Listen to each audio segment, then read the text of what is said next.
चला तर मग आज आपण आपल्या स्वतःच्या वैश्विक घरात म्हणजे आपल्या सूर्यमालेत एक जबरदस्त सफर करणार आहोत.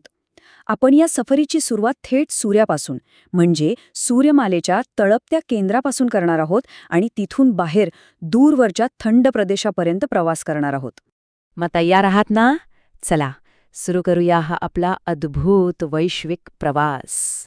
आपल्या प्रवासाची सुरुवात तिथून करूया जो खरं तर या सगळ्याचा हिरो आहे, म्हणजे जो या सगळ्या ग्रहांना एकत्र धरून ठेवतो, आपला स्वतःचा तारा. आणि हा आहे सूर्य.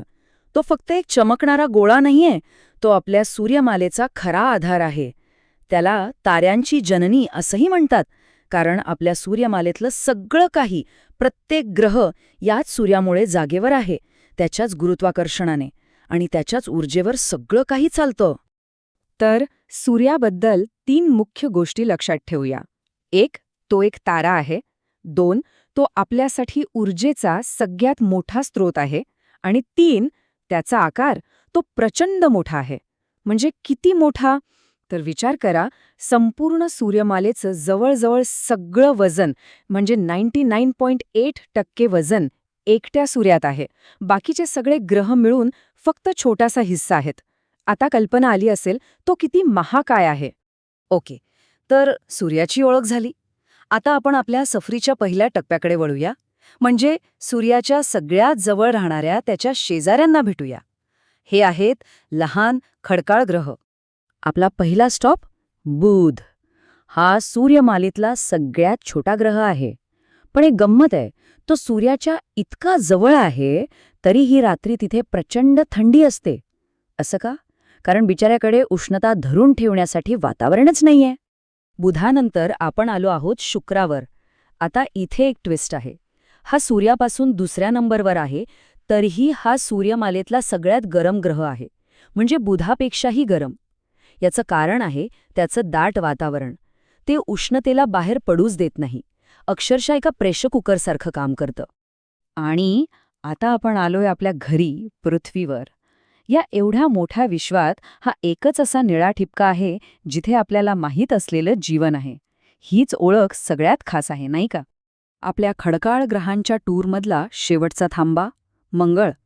त्याला लाल ग्रह का म्हणतात हे तर सगळ्यांनाच माहिती आहे, कारण त्याची माती अक्षरशः गंजलेली आहे. हो, त्यात भरपूर आयर्न ऑक्साईड आहे, ज्यामुळे त्याला तो खास लालसर रंग मिळतो. चला तर खडकाळ ग्रहांचा विभाग आपण पार केलाय, पण पुढे जाण्याआधी आपल्याला एक सीमा ओलांडावी लागेल. ही आहे एक वैश्विक विभाजक रेषा, लघुग्रहपट्टा. तर हा लघुग्रहपट्टा म्हणजे काय? कल्पना करा, मंगळ आणि गुरूच्या मध्ये लाखो करोडो खडक फिरतायत. काही धुळीच्या कणा एवढे, तर काही प्रचंड मोठे, शेकडो किलोमीटरचे. आणि हाच पट्टा आहे जो आतल्या खडकाळ ग्रहांना आणि बाहेरच्या वायूच्या राक्षसी ग्रहांना वेगळं करतो. ओके, आपण लघुग्रह पट्टा पार केलाय. आता आपण सूर्यमालेच्या बाहेरच्या भागात आलो आहोत. इथे आपल्याला भेटतील वायूचे महाकाय गोल, गॅस जायंट्स. आणि ह्या बाहेरच्या दुनियेतला पहिला ग्रह आहे ग्रहांचा राजा गुरु. तो किती मोठा आहे याचा अंदाज आहे? समजा आपण बाकीचे सगळे ग्रह बुध, शुक्र, पृथ्वी, मंगळ, शनी, युरेनस, नेपच्यून हे सगळे एकत्र केले तरी ते सगळेच्या सगळे एकट्या गुरुमध्ये आरामात बसतील, इतका तो विशाल आहे. गुरुच्या पुढे गेल्यावर आपल्याला दिसतो सूर्यमालेतला सगळ्यात सुंदर ग्रह शनी. त्याच्या भोवतीची ती वलय, ती कडी, ती काय आहेत माहितीये? ते दुसरं तिसरं काही नाही तर बर्फ आणि खडकाचे अब्जावधी छोटे छोटे तुकडे आहेत जे त्याच्या भोवती फिरतायत. किती सुंदर दिसतंय, नाही का? आपला पुढचा थांबा आहे युरेनस. हा जरा विचित्र ग्रह आहे. बाकीचे ग्रह कसे सरळ फिरतात तसा हा नाही. हा एका बाजूला पूर्ण कललेला आहे. जणू काही तो स्वतःभोवती फिरण्याऐवजी अंतराळात घरंगळत पुढे जातोय.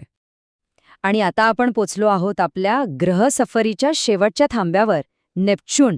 हा सूर्यापासून सगळ्यात लांबचा ग्रह. इतका लांब की सूर्याच्या किरणांना तिथे पोचायला 4 तासांपेक्षा जास्त वेळ लागतो. विचार करा किती थंड आणि अंधार असेल तिथे. तर ह्या सगळ्या प्रवासात एक गोष्ट आपल्या लक्षात आली असेल, आपली सूर्यमाला म्हणजे 2 वेगवेगळ्या कुटुंबांचं घर आहे.